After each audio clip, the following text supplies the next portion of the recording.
밤하늘은 먹구름으로 뒤덮여 있었고 굵은 빗방울은 서울의 낡은 뒷골목을 세차게 두드렸다. 번개는 시야를 갈랐고 천둥 소리는 대지를 뒤흔들었다.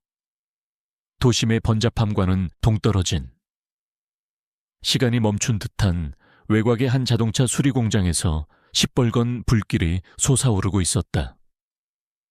삽시간에 건물 전체를 집어삼킨 불꽃은 마치 살아있는 괴물처럼 맹렬하게 타올랐다. 소방차의 사이렌 소리가 밤하늘을 찢었고 소방관들은 불길 속으로 뛰어들었다. 그들 중 가장 선두에 선 남자는 강태호였다. 그의 얼굴은 검은 그을음으로 뒤덮여 있었고 땀과 빗물, 그리고 눈물이 뒤섞여 흘러내렸다. 태호는 베테랑 소방관이었다. 수많은 화재 현장을 경험했고 수많은 생명을 구해냈다. 그러나 그의 마음속에는 지워지지 않는 상처 하나가 깊이 박혀 있었다. 5년 전 그의 아들 준영이가 불의의 화재 사고로 세상을 떠났다. 그는 아들을 구하지 못했다는 죄책감에 시달리며 매일 밤 악몽을 꾸었다. 그날 이후로 태호의 삶은 잿빛으로 변해버렸다. 그는 웃음을 잃었고 세상과의 모든 연결 고리를 끊었다. 오직 불길 속으로 뛰어드는 것만이 그에게 주어진 유일한 삶의 이유가 되었다. 공장 내부에 아직 생존자가 있습니다. 구조팀 투입. 무정위에서 다급한 목소리가 들려왔다. 태호는 망설임 없이 불길 속으로 뛰어들었다. 뜨거운 열기가 온몸을 휘감았고 매캐한 연기가 시야를 가렸다. 그의 눈앞에는 아들이 마지막으로 그를 바라보던 그 붉은 불꽃이 아른거렸다. 하지만 그는 멈출 수 없었다. 이번만큼은 어떤 생명이라도 구해야만 했다. 불길 속을 헤치고 나아가던 태호의 귀에 희미한 울음소리가 들려왔다. 개였다. 낡은 철제 선반 아래 웅크린 채 고통스럽게 울부짖는 개였다. 개의 털은 불길에 그을려 있었고 한쪽 다리를 심하게 다친 듯 움직이지 못하고 있었다. 개의 눈빛은 절망과 함께 간절한 구원을 바라고 있었다. 그 눈빛 속에서 태호는 아들 준영이의 눈빛을 보았다. 살려달라고 애원하던 준영이의 마지막 눈빛이 그의 뇌리를 스쳤다. 태호는 망설이지 않았다. 그는 불길 속으로 더 깊이 들어가 개에게 다가갔다. 뜨거운 불꽃이 그의 팔을 스쳤지만 그는 개의치 않았다. 그는 조심스럽게 개를 끌어안았다. 개는 처음에는 경계하는 듯 으르렁거렸지만 이내 그의 품에 안겨 몸을 떨었다. 태호는 개를 품에 안고 필사적으로 불길을 헤치고 나왔다. 뜨거운 불꽃은 그의 뒤를 바짝 쫓아왔다. 간신히 공장 밖으로 탈출한 태호는 개를 안전한 곳에 내려놓았다. 개의 몸은 뜨거웠고 숨은 가쁘게 몰아쉬고 있었다. 태호는 자신의 소방복을 벗어 개를 감싸주었다. 그 순간 개의 목에 걸려있던 낡은 목걸이가 그의 손에 잡혔다. 목걸이는 오래되어 색이 바랬지만 그 위에 새겨진 문양이 눈에 들어왔다. 그것은 단순한 문양이 아니었다. 마치 어딘가에서 본 듯한 익숙하고도 신비로운 기호였다. 태호는 그 문양을 보자마자 알 수 없는 두통과 함께 아련한 기억의 파편들이 스쳐 지나가는 것을 느꼈다. 하지만 그 기억은 너무나도 흐릿해서 잡을 수 없었다. 개는 태호를 올려다보았다. 그 눈빛은 고통과 함께 알 수 없는 슬픔, 그리고 깊은 지혜를 담고 있는 듯했다.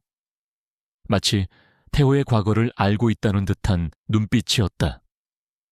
태호는 개의 눈을 똑바로 응시했다. 그 눈빛 속에서 그는 아들 준영이의 영혼을 본 듯했다. 어쩌면 이 개가 그에게 어떤 메시지를 전달하려는 것은 아닐까.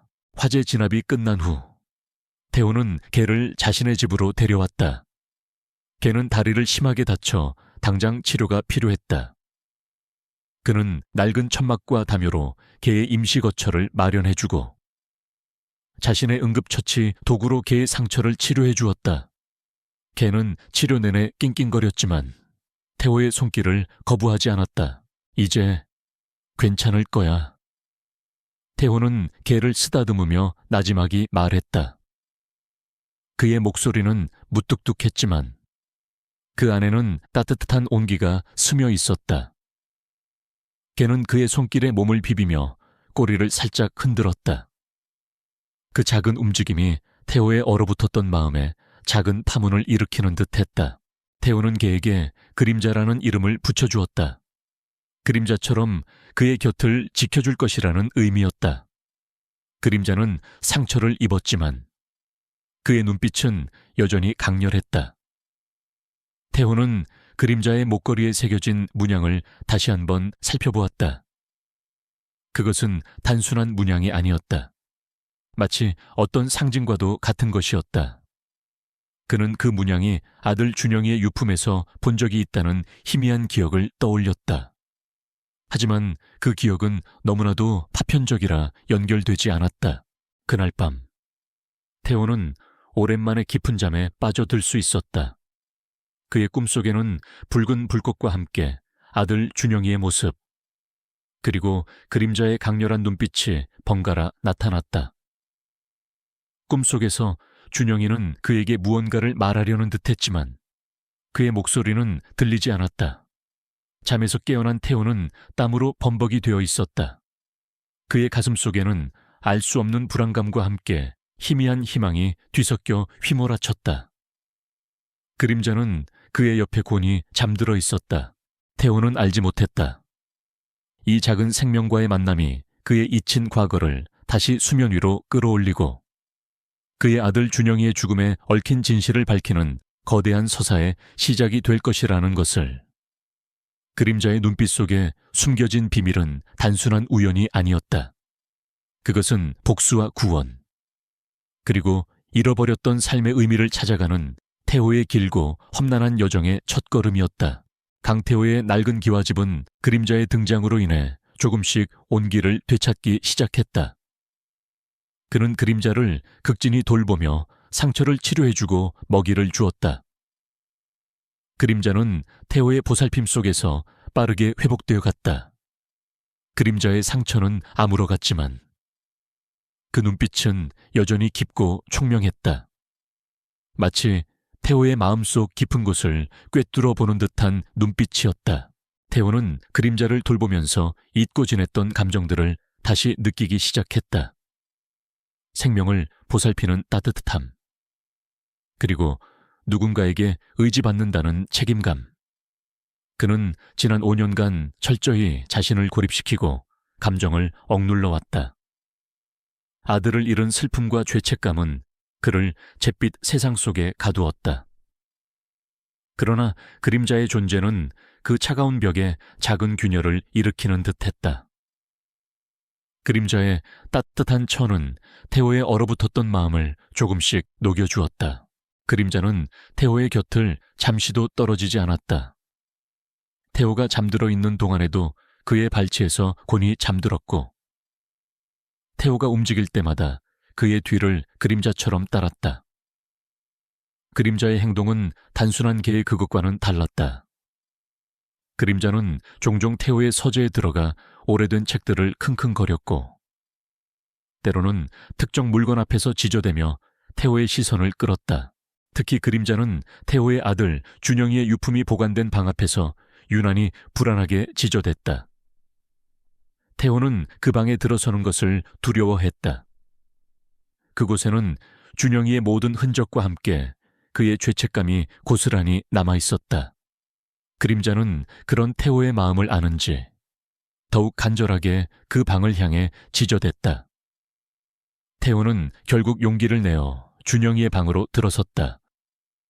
방 안은 먼지가 쌓여 있었고 시간이 멈춘 듯했다.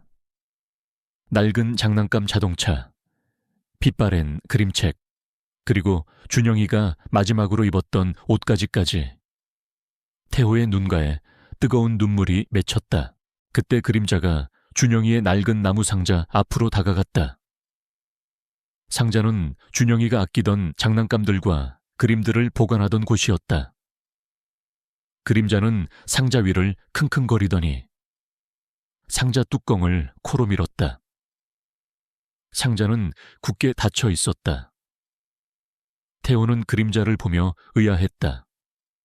그림자가 왜 이 상자에 집착하는 걸까? 태호는 조심스럽게 상자 뚜껑을 열었다. 상자 안에는 낡은 장난감들과 함께 빛바랜 그림 한 장이 들어있었다. 준영이가 그린 그림이었다. 그림 속에는 활활 타오르는 불꽃과 함께 한 남자의 모습이 흐릿하게 그려져 있었다. 그리고 그 불꽃 옆에는 개 한 마리가 서 있었다. 그림자는 그림 속의 개를 보자마자 낑낑거렸다. 그림 속의 개는 바로 그림자 자신이었다. 그리고 그림 속 불길은 준영이가 사망했던 화재 현장을 연상시켰다. 태호의 심장은 쿵 하고 떨어지는 듯 했다. 그는 그림을 그린 날짜를 확인했다. 준영이가 화재로 사망하기 며칠 전이었다. 준영이가 이 모든 것을 미리 예견했던 것일까? 아니면 그날 현장에 그림자가 있었던 것일까? 태호는 혼란스러웠다. 그림자의 목걸이에 새겨진 신비로운 문양도 그의 머릿속을 맴돌았다. 그는 그 문양을 보자마자 알 수 없는 기시감을 느꼈었다. 마치 과거에 본 적이 있는 듯한 그는 준영이의 유품들을 다시 살펴보았다. 혹시 그림자의 목걸이와 관련된 단서가 더 있을까 싶었다. 그때 준영이가 생전에 가장 아끼던 작은 도감책에서 낡은 사진 한 장이 떨어져 나왔다. 사진 속에는 젊은 시절의 태호와 준영이, 그리고 낯선 남자 한 명이 함께 웃고 있었다. 남자의 얼굴은 낯설었지만 그의 목에 걸려있는 목걸이가 태호의 시선을 사로잡았다. 그 목걸이에는 그림자의 목걸이와 똑같은 문양이 새겨져 있었다.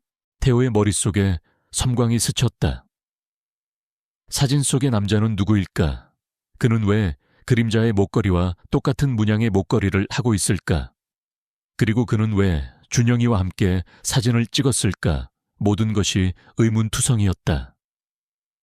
태호는 직감적으로 이 남자가 준영이의 죽음과 그림자의 과거, 그리고 자신의 잊힌 기억과 깊은 관련이 있다는 것을 느꼈다. 그는 그림자를 바라보았다. 그림자의 눈빛은 마치 이제 알겠어요 라고 말하는 듯했다. 태호는 그림자가 단순한 개가 아니라는 것을 확신했다. 그림자는 마치 준영이가 그에게 보낸 메신저 같았다. 그는 사진 속 남자의 얼굴을 자세히 살펴보았다. 희미하게 보이지만 남자의 옆에는 낡은 간판이 있었다. 간판에는 빛과 그림자라는 글씨가 쓰여 있었다. 태호는 빛과 그림자라는 단어를 듣자마자 또 다른 기억의 파편이 스쳐 지나가는 것을 느꼈다. 그것은 그의 과거와 관련된 것이었다. 하지만 여전히 그 기억은 너무나도 흐릿해서 잡을 수 없었다. 그날 밤 태호는 잠을 이루지 못했다. 그는 그림자와 준영이의 사진을 번갈아 보며 생각에 잠겼다. 그는 5년 전 화재 현장에서 자신이 놓쳤던 진실이 무엇인지 비로소 깨닫기 시작했다. 서아의 죽음은 단순한 사고가 아니었다. 그것은 거대한 음모와 살인으로 얽혀 있었다. 그리고 그림자는 그 모든 진실을 알고 있는 유일한 증인이었다. 태호는 그림자를 끌어안았다. 그림자의 따뜻한 온기는 그의 차가운 마음을 감쌌다. 그림자야, 네가 내게 모든 것을 알려줄 거니. 그의 목소리는 떨렸다. 그림자는 그의 품에 안겨 조용히 그의 얼굴을 핥았다. 마치 그에게 용기를 북돋아주는 듯했다. 태호는 이제 더 이상 과거의 그림자에 갇혀 있을 수 없었다. 그는 아들의 억울한 죽음을 밝히고 박영철에게 정의의 심판을 내리기 위해 다시 일어서야 했다. 그의 삶은 이제 복수와 진실을 향한 거대한 여정의 시작을 알리고 있었다. 그림자는 그의 곁에서 든든한 동반자가 되어줄 것이었다. 그림자의 목걸이에 새겨진 문양, 그리고 준영이의 사진 속 남자. 강태호는 이 모든 것이 단순한 우연이 아니라는 것을 직감했다. 아들 준영이의 죽음과 그림자의 과거, 그리고 자신의 잊힌 기억들이 거대한 미스터리로 얽혀 있다는 것을. 그는 더 이상 과거의 그림자에 갇혀 있을 수 없었다. 잃어버렸던 진실을 찾기 위해, 그리고 준영이의 억울함을 밝히기 위해 그는 다시 일어서야만 했다. 가장 먼저 할 일은 사진 속 남자의 신원을 파악하는 것이었다. 사진은 오래되어 흐릿했지만 남자의 얼굴과 배경에 희미하게 보이는 간판 빛과 그림자는 중요한 단서였다. 태호는 빛과 그림자라는 단어를 듣자마자 알 수 없는 기시감을 느꼈다. 그것은 마치 오래전 잃어버린 기억의 한 조각처럼 그의 마음속을 헤집어 놓았다. 태호는 그림자를 데리고 빛과 그림자라는 간판이 있을 만한 곳을 찾아 나섰다. 그림자는 태호의 옆에서 묵묵히 걸었다. 그림자는 태호의 불안한 마음을 아는지 그의 손을 핥으며 위로를 건네기도 했다. 그들은 낡은 골목길과 폐허가 된 건물들을 헤매고 다녔다. 낮에는 인적이 드물었고 밤에는 어둠이 짙게 깔렸다. 수소문 끝에 태호는 빛과 그림자라는 이름의 낡은 예술 공간이 과거에 존재했었다는 것을 알게 되었다. 그곳은 한때 독립예술가들이 모여 작품 활동을 하던 곳이었지만 지금은 재개발로 인해 철거되고 텅 빈 공터로 남아있었다. 태호는 그림자와 함께 그곳으로 향했다. 공터는 낡은 건물 잔해들로 가득했다. 태호는 혹시라도 단서가 있을까 싶어 주위를 꼼꼼히 살폈다. 그림자는 공터 한가운데 낡은 벽돌잔해 앞에서 멈춰 섰다.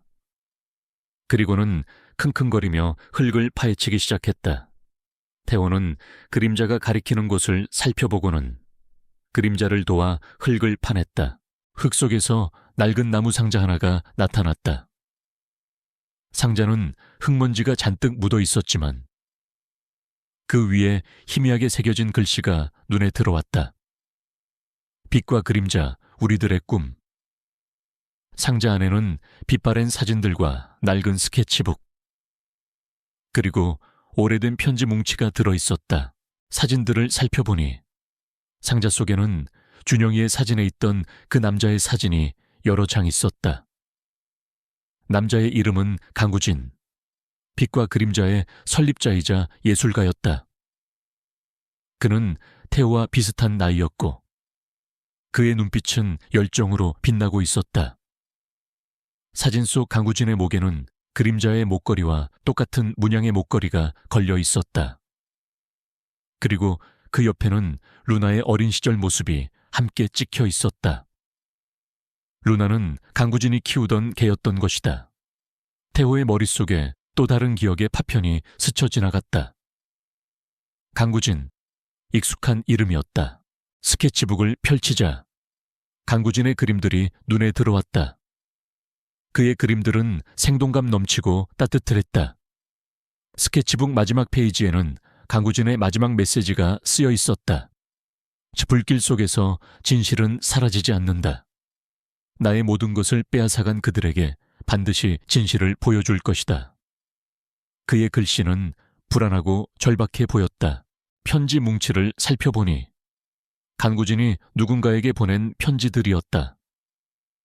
편지 내용은 현대건설이라는 대형 건설회사의 비자금 조성과 관련된 내용이었다.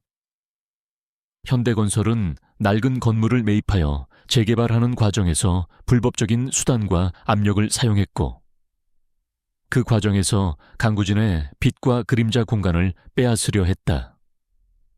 강구진은 현대건설의 비리를 폭로하려 했던 것이었다. 태호의 심장이 쿵 하고 떨어지는 듯했다.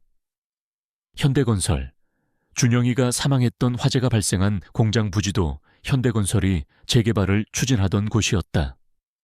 그리고 그 공장은 화재 발생 직후 현대건설에 인수되었다. 이 모든 것이 우연이라고 보기에는 너무나도 의미심장했다. 준영이의 죽음과 강구진의 싸움, 그리고 현대건설. 이 모든 것이 거대한 음모로 얽혀 있다는 것을 직감했다. 그는 그림자를 바라보았다. 그림자는 마치 그 모든 진실을 알고 있다는 듯 태호를 응시하고 있었다.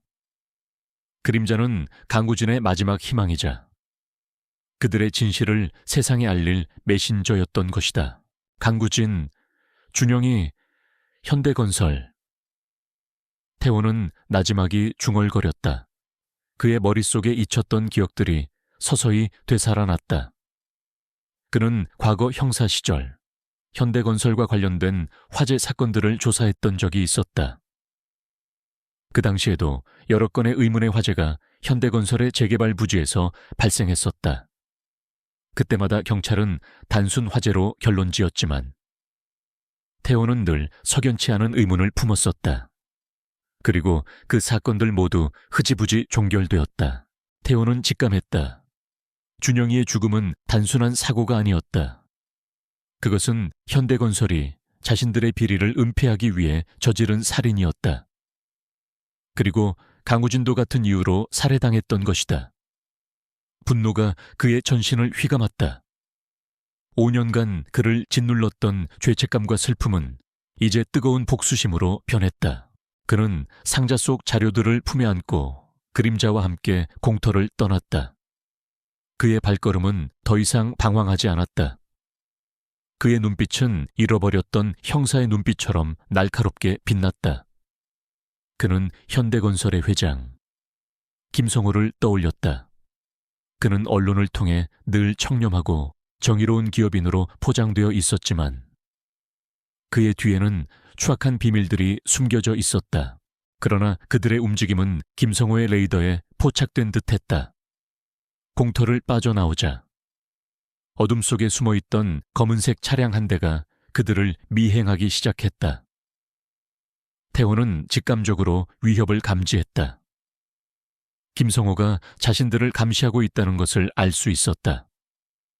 그는 그림자를 끌어안고 발걸음을 재촉했다.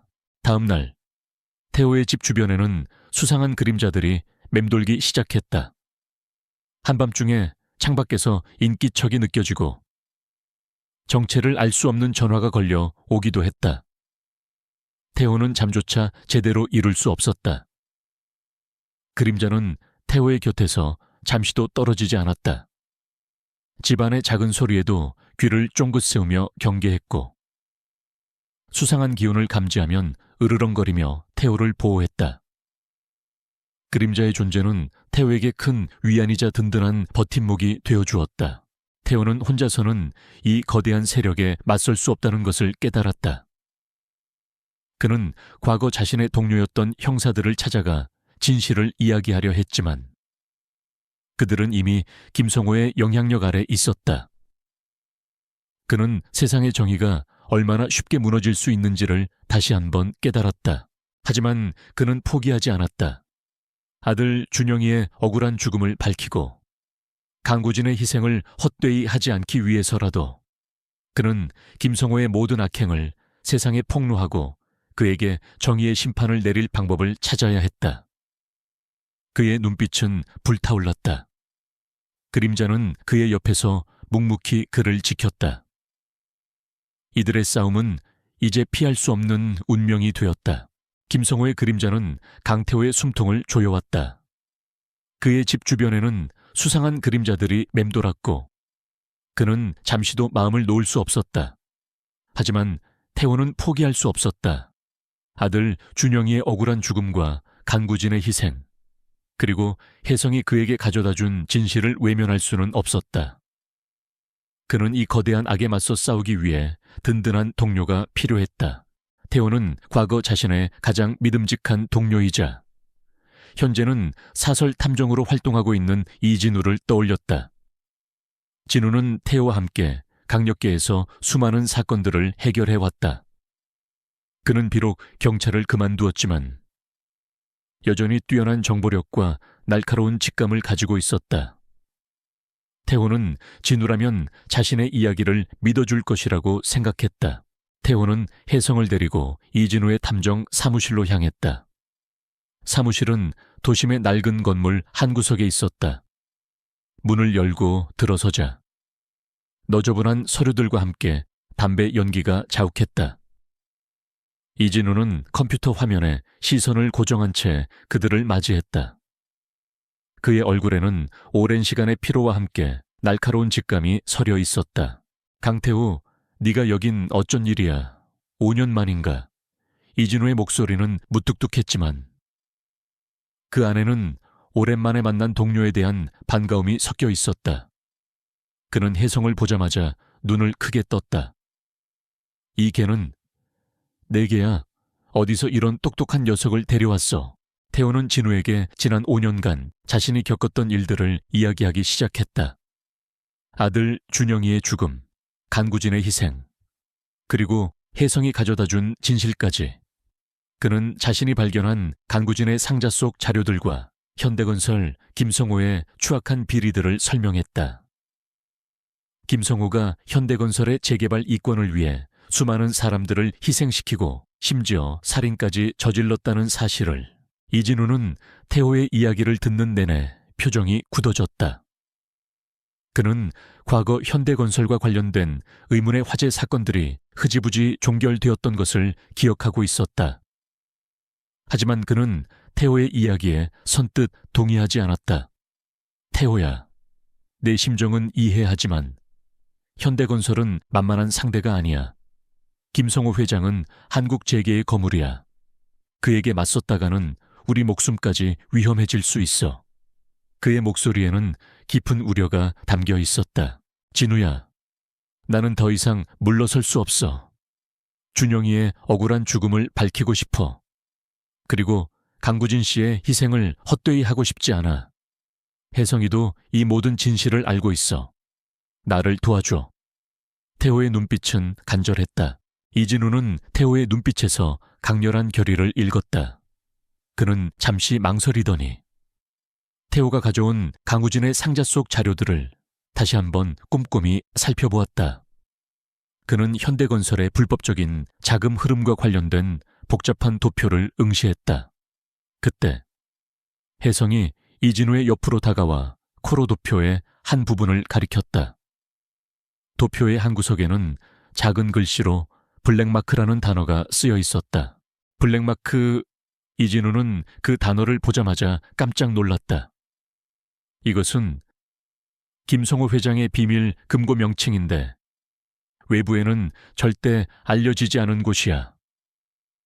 이진우는 과거 경찰 내부에서 김성호의 비자금을 추적할 때 들었던 정보를 떠올렸다. 블랙마크는 김성호가 자신의 모든 비밀을 숨겨둔 가장 은밀한 장소였다. 혜성이 이 비밀까지 알고 있었다는 사실에 이진우는 경악했다. 혜성은 이진우의 손에 들린 사진 속 간구진을 향해 코를 들이밀었다. 간구진의 목에는 혜성의 목걸이와 똑같은 문양이 걸려 있었다. 이진우는 혜성의 눈빛에서 알 수 없는 지혜와 간절함을 읽었다. 혜성은 단순한 개가 아니었다. 그녀는 마치 진실의 열쇠를 쥐고 있는 듯했다. 이진우는 심장이 뛰는 것을 느꼈다. 그는 과거 정의를 위해 싸우던 자신의 모습을 떠올렸다. 경찰을 그만둔 후 그는 현실에 안주하며 평범한 삶을 살아왔다. 그러나 태호와 혜성이 가져온 진실은 그의 잠자고 있던 양심을 흔들었다. 좋아, 태호야. 내가 돕겠다. 이진우의 목소리는 단호했다. 그의 눈빛에는 다시 한번 정의를 향한 열정이 타올랐다. 그들은 김성호의 모든 악행을 세상에 폭로하고 그를 심판대에 세울 치밀한 계획을 세웠다. 이진우는 자신의 정보망을 총동원해 김성호의 모든 비리 자료를 수집했고 박지원 변호사를 통해 언론과의 접촉을 시도했다. 그들은 김성호가 가장 중요하게 생각하는 사업 발표회에서 그의 추악한 민낯을 폭로하기로 했다. 많은 사람이 모이는 그곳에서 그들은 가장 강력한 방식으로 진실을 알리려 했다. 김성호는 자신의 비밀이 드러나는 것을 막기 위해 수단과 방법을 가리지 않을 겁니다. 우리는 모든 것에 대비해야 합니다. 이진우는 태호에게 경고했다. 그는 김성호의 잔인함을 누구보다 잘 알고 있었다. 태호는 고개를 끄덕였다. 그는 이제 더 이상 혼자가 아니었다. 이진우라는 든든한 동료가 생겼고 혜성과 효은이라는 소중한 가족이 곁에 있었다. 이들은 서로에게 힘이 되어주며 김성호와의 전쟁을 준비했다. 혜성은 태호의 발치에 곤히 잠들어 있었다. 그녀의 숨소리는 평화로웠지만 그녀의 눈빛은 결전의 순간을 기다리는 듯 빛나고 있었다. 그들은 김성호의 사업 발표회에 잠입하기 위한 계획을 세웠다. 발표회는 삼엄한 경비 속에서 진행될 예정이었다. 이진우는 자신의 인맥을 통해 발표회장 도면을 입수하고 가장 효과적인 침투 경로와 탈출 경로를 파악했다.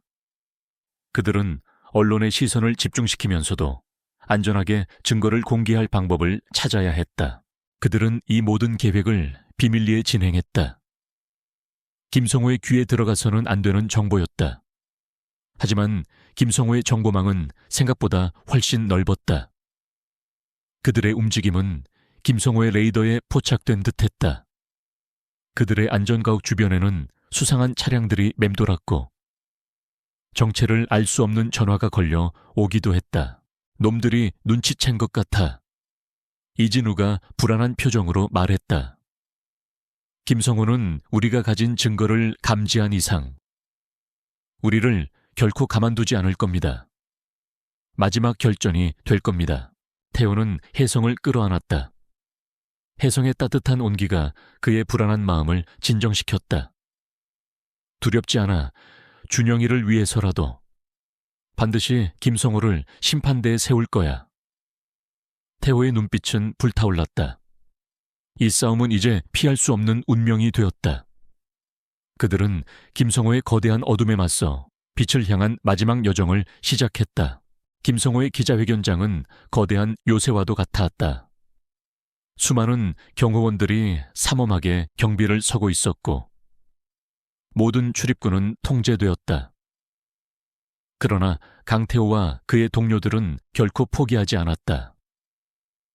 그들의 손에는 서아가 목숨을 걸고 지켜냈던 진실의 파편들이 들려 있었고 그들의 눈빛에는 정의를 향한 뜨거운 열망이 불타오르고 있었다. 태호와 이진우는 박지원 변호사가 마련한 기자증을 이용해 회견장 안으로 잠입했다. 미경 여사와 박서진, 강철민은 별도의 경로를 통해 들어설 준비를 했다. 혜성과 효은은 태호의 품속에 숨겨져 있었다. 회견장 안은 이미 수많은 언론사 기자들과 관계자들로 가득 차 있었다. 김성호는 연단에 올라 환한 미소를 지으며 자신의 결백을 주장하는 위선적인 연설을 시작했다. 나는 억울합니다. 누군가 나를 음해하고 있습니다. 김성호의 목소리는 확신에 차 있었지만 그의 눈빛은 교활하게 번뜩였다. 태호는 김성호의 위선적인 모습에 주먹을 꽉 쥐었다. 이진우는 태호에게 신호를 보냈다. 이제 때가 된 것이었다. 이진우는 김성호의 연설이 절정에 달했을 때 준비된 노트북과 빔 프로젝터를 작동시켰다. 연회장 한가운데 스크린에 박영철의 추악한 민낯이 담긴 영상이 나타났다. 김성호가 고위 공직자들에게 뇌물을 건네는 장면. 임상실험으로 고통받는 환자들의 모습. 그리고 윤태수 이사장과 이동호 이사의 죽음에 대한 진실이 담긴 녹취록이 스크린에 흘러나왔다. 영상은 김성호의 모든 거짓말을 산산조각냈다. 연 회장은 순식간에 아수라장이 되었다. 기자들은 플래시를 터뜨리며 영상을 담으려 했고 사람들은 경악에 찬 비명을 질렀다. 김성호의 얼굴은 창백하게 질렸고 그의 눈빛은 공포와 분노로 뒤섞였다.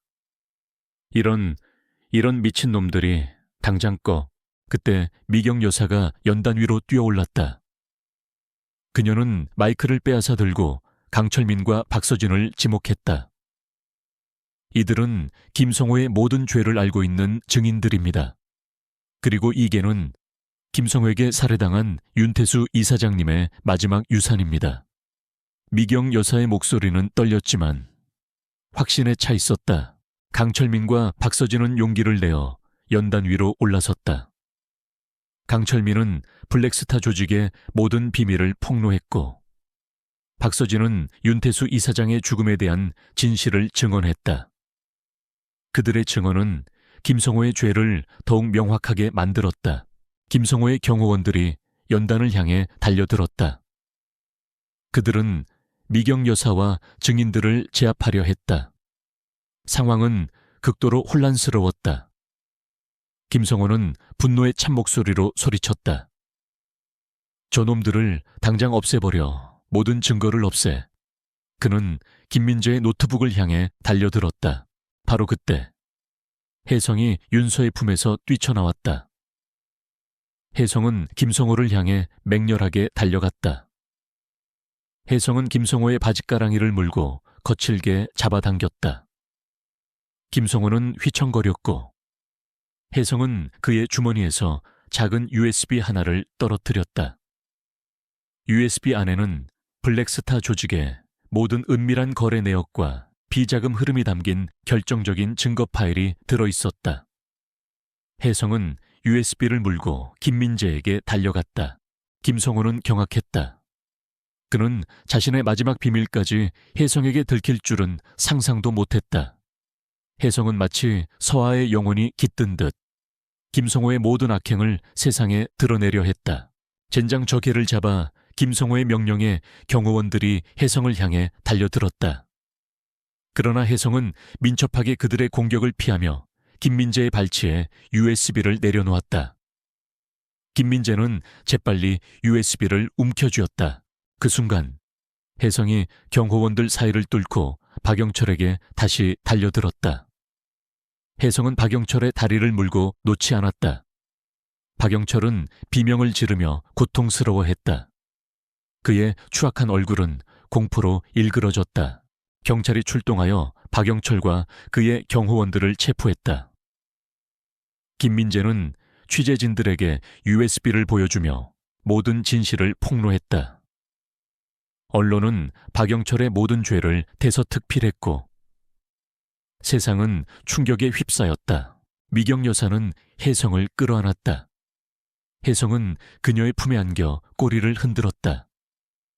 미경 여사의 눈에서 뜨거운 눈물이 흘러내렸다. 윤태수의 복수, 그리고 서아와 이동호의 억울함이 마침내 밝혀진 순간이었다. 혜성은 그들에게 가장 큰 영웅이었다. 재판은 빠르게 진행되었다. 박영철은 모든 혐의를 부인했지만 제시된 증거들과 증인들의 증언은 너무나도 명확했다. 결국 박영철은 윤태수 이사장과 이동호 이사를 살해한 혐의, 그리고 불법적인 임상실험과 비자금 조성 등의 혐의로 종신형을 선고받았다. 그의 거대한 제국은 한순간에 무너져 내렸다. 김민재는 이정우 사건을 계기로 더욱 정의로운 기자로 거듭났다. 그는 약자들의 목소리를 대변하며 세상의 불의에 맞서 싸웠다. 박지원 변호사는 이 사건을 통해 유명해졌고 사회적 약자들을 돕는 데 더욱 힘썼다. 강철민과 박서진은 죄를 뉘우치고 새로운 삶을 시작하기 위해 노력했다. 미경 여사의 삶은 완전히 변했다. 그녀는 윤서와 회역, 그리고 효은과 함께 새로운 가족을 이루었다. 혜성은 이제 그녀의 품에서 편안하게 잠들었다. 그녀는 더 이상 과거의 그림자에 갇혀 살지 않았다. 그녀는 윤태수 이사장의 이름으로 혜성재단을 다시 설립하여 억울한 사람들을 돕고 세상의 불의에 맞서는 삶을 살아가기로 결심했다. 어느 맑은 날 미경 여사와 윤서, 그리고 혜성과 효은은 따뜻한 햇살 아래 공원을 산책했다. 혜성은 미경 여사의 옆에서 행복하게 꼬리를 흔들었다. 그녀의 얼굴에는 평화로운 미소가 걸려 있었다. 그녀는 윤서의 손을 잡고 혜성의 머리를 쓰다듬었다. 춥고 꽁꽁 언 어미개와 새 새끼의 간절한 도움 요청이 만들어낸 기적이었다. 그들의 이야기는 세상의 어둠 속에서도 진실과 사랑은 반드시 빛을 발한다는 것을 보여주었다. 김성호의 기자회견장에서 벌어진 혼란은 대중의 분노를 폭발시켰다. 영상과 증언들은 순식간에 인터넷을 통해 퍼져나갔고 김성호는 더 이상 자신의 죄를 숨길 수 없었다. 경찰은 마침내 그를 체포했고 김성호의 거대한 제국은 뿌리부터 흔들리기 시작했다. 하지만 모든 것이 끝난 것은 아니었다. 김성호는 자신의 막강한 로비력과 변호사들을 동원해 법정에서까지 진실을 왜곡하려 할 것이 분명했다. 강태호와 그의 동료들은 이 최종 심판을 준비하기 위해 모든 힘을 모았다. 이진우는 박지원 변호사와 함께 김성호의 범죄를 입증할 추가 증거들을 수집하고 증인들의 증언을 더욱 견고히 했다. 미경 여사는 혜성재단의 복구를 위해 노력하며 윤태수 이사장의 정신을 이어받아 정의로운 세상을 만드는 데 헌신했다. 박서진과 강철민은 과거의 잘못을 속죄하며 용기 있는 증인으로서 진실을 밝히는 데 일조했다. 혜성은 이제 태호와 미경 여사의 곁을 잠시도 떠나지 않았다. 그녀는 태호의 품에 안겨 평온하게 잠들었고 때로는 그의 손을 핥으며 위로를 건넸다. 효은 역시 엄마 혜성과 함께 그들의 새로운 가족이 되었다. 이 작은 생명들의 존재는 태호와 미경 여사의 얼어붙었던 마음에 따뜻한 온기를 불어넣어 주었다. 특히 혜성의 눈빛은 깊은 지혜와 함께 과거의 모든 아픔을 기억하는 듯 했다. 김성호의 재판이 시작되었다. 법정은 언론과 방청객들로 발 디딜 틈이 없었다. 김성호는 여전히 자신의 결백을 주장하며 모든 것이 자신을 모함하려는 세력의 음모라고 역공을 펼쳤다. 그의 변호사들은 교묘한 말솜씨로 증거들을 폄하하고 증인들의 신뢰성을 떨어뜨리려 했다. 재판은 치열하게 진행되었고 김성호의 교활함은 상상 이상이었다. 피고인 김성호는 자신의 모든 혐의를 부인하고 있습니다. 증거들은 조작되었고 증인들은 매수되었다고 주장하고 있습니다. 과연 진실은 무엇일까요? 검사의 목소리가 법정 안에 울려 퍼졌다. 그때였다. 혜성이 미경 여사의 품에서 벗어나 법정 중앙으로 조용히 걸어 나갔다. 혜성의 움직임에 법정 안의 모든 시선이 집중되었다. 김성호는 혜성을 보자마자 얼굴이 굳어졌다. 그의 눈빛에는 경악과 함께 알 수 없는 불안감이 스쳐 지나갔다. 혜성은 김성호의 피고인석 앞에 멈춰서서 그를 뚫어져라 응시했다. 김성호는 혜성의 눈빛을 피하려 했다. 그러나 혜성은 끈질기게 그를 응시했다. 그녀의 눈빛 속에는 윤태수 이사장의 마지막 모습, 그리고 이동호 이사의 비극적인 죽음이 고스란히 담겨 있는 듯 했다. 혜성은 김성호의 발치에 웅크려 앉더니 낮게 으르렁거렸다. 이게는 대체 뭐 하는 겁니까? 김성호는 당황하며 소리쳤다. 바로 그때 혜성이 김성호의 구두를 킁킁거렸다. 그리고는 김성호의 구두 밑창을 맹렬하게 긁기 시작했다. 혜성의 행동은 의미심장했다. 김성호는 혜성을 발로 차려 했지만 혜성은 민첩하게 피했다. 혜성은 계속해서 김성호의 구두 밑창을 긁었고 그곳에서 낡은 종이 조각 하나가 떨어져 나왔다. 종이 조각은 작고 낡았지만 그 위에 희미하게 쓰인 글씨가 눈에 들어왔다. 블랙 스카이 펀드 핵심 계좌번호. 그것은 김성호가 자신의 모든 불법 자금을 관리하던 비밀 계좌의 번호였다. 윤태수 이사장이 죽기 직전 김성호에게서 빼낸 마지막 증거였던 것이다. 김성호는 이 종이를 구두 밑창에 숨겨두고 재판에 임했던 것이었다. 그의 모든 비밀을 담고 있는 결정적인 증거였다. 법정안은 순식간에 술렁였다. 검사는 재빨리 종이 조각을 집어들었다. 김성호는 얼굴이 새파랗게 질렸다. 그의 모든 거짓말이 만천에 드러나는 순간이었다. 그는 오열하며 소리쳤다. 아니야, 그건 내 것이 아니야. 조작된 거야. 그러나 증거는 너무나도 명확했다. 종이 조각은 김성호의 필적과 일치했고 계좌 내역을 조회하자 그의 모든 불법 자금 흐름이 드러났다. 혜성의 마지막 행동은 김성호의 모든 거짓말을 무너뜨리는 결정적인 한 방이었다. 혜성은 마치 준영이와 윤태수 이사장, 그리고 이동호 이사의 영혼이 깃든 듯 정의의 심판을 내리는 마지막 역할을 해냈다. 재판장은 김성호에게 유죄를 선고했다. 김성호는 윤태수 이사장과 이동호 이사를 살해한 혐의, 그리고 불법적인 임상실험과 비자금 조성 등의 혐의로 종신형을 선고받았다. 그의 거대한 제국은 한순간에 무너져 내렸다. 모든 진실이 세상에 드러났고 정의는 마침내 승리했다. 재판이 끝난 후 태호는 혜성을 끌어안았다.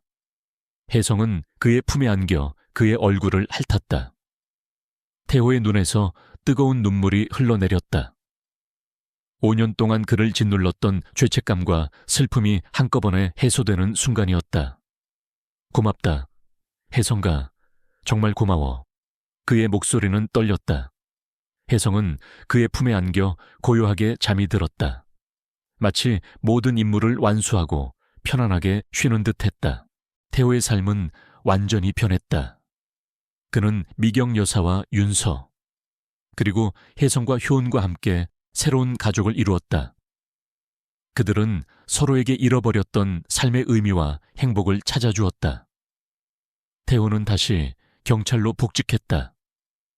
그는 과거의 아픔을 딛고 더욱 강직하고 정의로운 형사가 되었다. 그는 혜성재단의 이사가 되어 억울하게 피해를 입은 사람들을 돕고 세상의 불의에 맞서는 삶을 살아가기로 결심했다. 김민재는 이정우 사건을 계기로 더욱 정의로운 기자로 거듭났다. 그는 약자들의 목소리를 대변하며 세상의 불의에 맞서 싸웠다. 박지원 변호사는 이 사건을 통해 유명해졌고 사회적 약자들을 돕는데 더욱 힘썼다. 강철민과 박서진은 죄를 뉘우치고 새로운 삶을 시작하기 위해 노력했다. 모두가 제자리를 찾아가는 듯했다. 어느 맑은 날, 태호는 미경 여사, 윤서와 함께 혜성과 효은을 데리고 공원을 산책했다. 혜성은 태호의 옆에서 행복하게 꼬리를 흔들었다. 그녀의 얼굴에는 평화로운 미소가 걸려 있었다.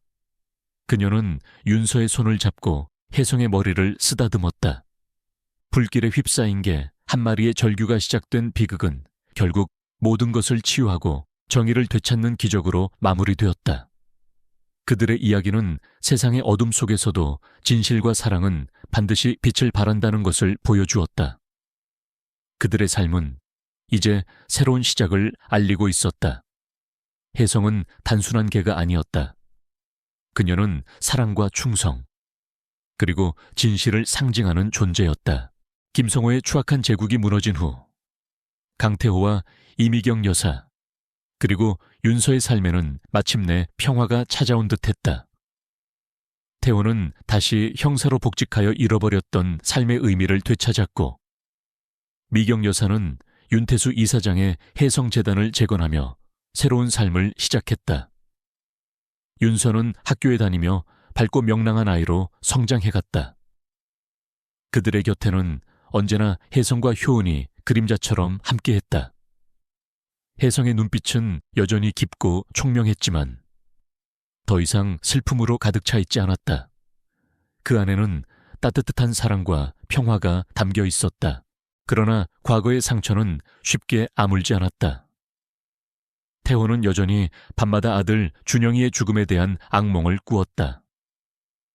불길 속에서 그를 구하지 못했던 죄책감은 그의 심장을 짓눌렀다. 미경 여사 또한 윤태수 이사장의 비극적인 죽음과 회역을 벌여야 했던 과거의 아픔에서 완전히 벗어나지 못하고 있었다. 그들은 겉으로는 평온해 보였지만 각자의 마음속에는 깊은 상처가 남아 있었다. 혜성은 그들의 아픔을 아는 듯했다. 태호가 준영이의 납골당을 찾을 때면 혜성은 그의 옆에서 묵묵히 그를 지켰고, 미경 여사가 윤태수 이사장의 사진을 보며 눈물을 흘릴 때면 그녀의 품에 안겨 위로를 건넸다. 혜성은 마치 그들의 아픔을 함께 나누고 치유하려는 듯했다. 그녀의 따뜻한 온기와 변함없는 충성심은 그들에게 큰 위로가 되었다. 어느 날, 태호는 준영이의 방에서 낡은 사진첩을 정리하고 있었다. 사진첩 속에는 준영이가 어린 시절 혜성과 함께 뛰어노는 모습이 담겨 있었다. 사진 속 혜성의 눈빛은 지금의 혜성과 너무나도 똑같았다. 태호는 알 수 없는 생각에 잠겼다. 혜성은 어떻게 5년이 넘는 세월 동안 변함없이 그 모습 그대로일 수 있을까? 그녀의 영리함과 신비로운 능력은 어디서 오는 것일까? 미경 여사도 비슷한 의문을 품고 있었다. 그녀는 혜성재단을 재건하는 과정에서 윤태수 이사장이 남긴 자료들을 다시 살펴보았다. 윤태수 이사장은 생전에 동식물과의 교감을 연구하는 신비주의 학자와 교류했다는 기록이 있었다. 그 학자는 동물이 인간의 감정을 이해하고 심지어 영적인 연결을 통해 과거의 진실을 전달할 수 있다고 믿었다.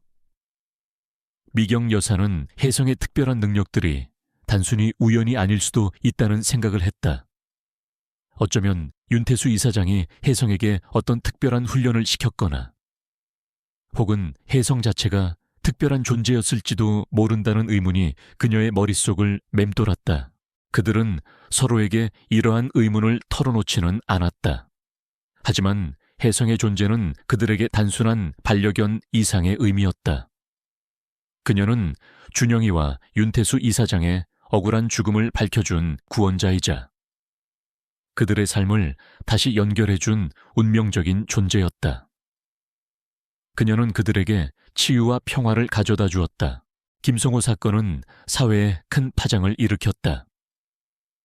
그의 추악한 비리와 살인 행각은 국민들에게 큰 충격을 안겨주었고, 재계와 정계는 대대적인 개혁의 바람이 불었다. 김성호에게 피해를 입었던 수많은 사람들이 용기를 내어 진실을 밝히기 시작했고, 정의는 서서히 그 모습을 찾아갔다.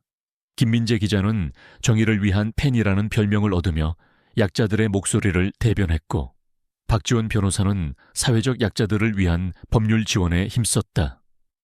강철민과 박서진은 자신의 죄를 뉘우치고 새로운 삶을 살아가는 모범적인 모습을 보였다.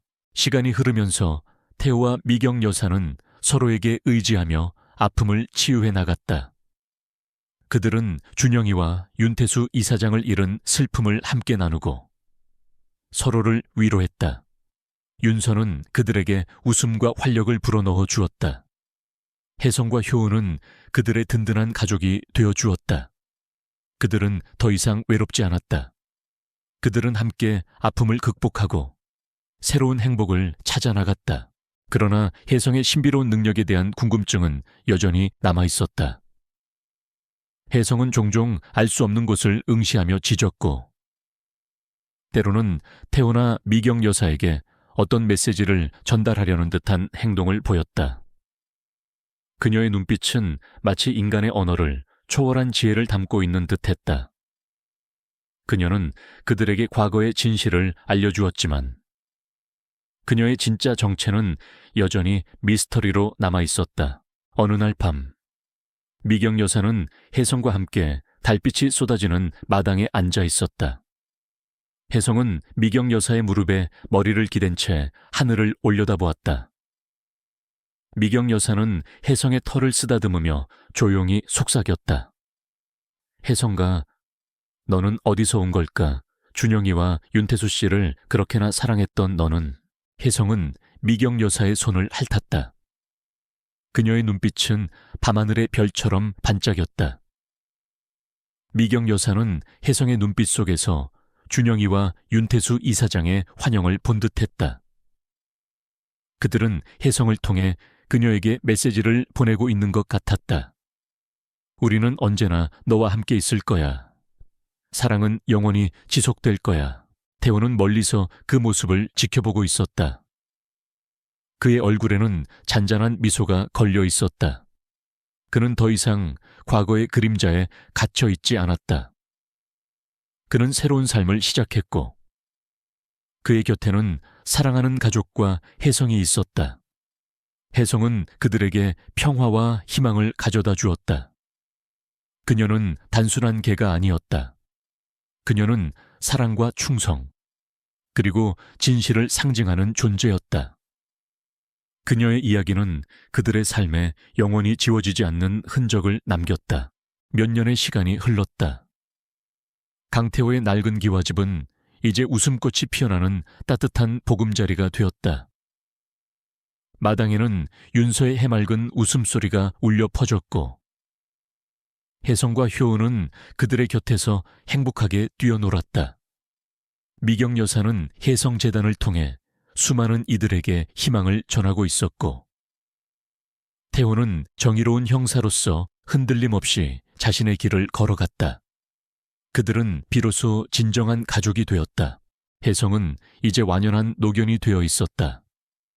하얗게 변한 털과 느려진 걸음걸이는 세월의 흐름을 보여주었다. 효은 역시 혜성의 그림자처럼 그녀의 곁을 지키며 장성한 개가 되어 있었다. 미경 여사와 윤서는 혜성에게 언제나 감사했다. 그녀는 단순한 반려견이 아니었다. 그녀는 그들의 삶을 비극에서 구원하고 잃어버렸던 가족을 찾아준 존재였다. 혜성의 눈빛은 여전히 깊고 총명했으며, 그 안에는 말로 다 표현할 수 없는 사랑과 지혜가 담겨 있었다. 어느 맑은 가을날 오후, 태호는 혜성을 품에 안고 마당에 앉아 있었다. 혜성은 태호의 품에 안겨 평온하게 잠들어 있었다. 태호는 혜성의 털을 쓰다듬으며 5년 전, 불길 속에서 그녀를 처음 만났던 순간을 떠올렸다. 죽음의 문턱에서 기적처럼 만난 생명, 그리고 그 생명이 가져다 준 거대한 진실과 구원. 이 모든 것이 마치 정교하게 짜인 운명처럼 느껴졌다. 그는 혜성의 목에 걸려있던 낡은 목걸이를 만져보았다. 목걸이에 새겨진 신비로운 문양은 여전히 미스터리로 남아있었다. 미경 여사는 윤태수 이사장의 연구 자료들을 통해 혜성의 능력이 특정 파동에 반응한다는 사실을 어렴풋이 짐작했지만, 정확한 원리는 알 수 없었다. 혜성은 마치 인간의 언어를 초월한 지성을 가진 존재 같았다. 그녀는 과거의 아픔을 기억하고 진실을 갈구하는 이들에게 길을 열어주었다. 그녀는 단순한 개가 아닌 신비로운 능력을 지닌 메신저였던 것이다. 가끔 혜성은 알 수 없는 곳을 응시하며 길게 울부짖곤 했다. 그 울음소리에는 슬픔과 함께 어떤 그리움이 담겨 있었다. 태호와 미경 여사는 혜성이 준영이와 윤태수 이사장을 그리워하는 것이라고 생각했다. 혜성은 그들의 영혼이 이 세상에 남긴 마지막 흔적이자 그들을 영원히 기억하는 존재였다. 삶은 완벽하게 행복해지지는 않았다. 과거의 상처는 완전히 사라지지 않았고, 세상에는 여전히 불의와 고통이 존재했다.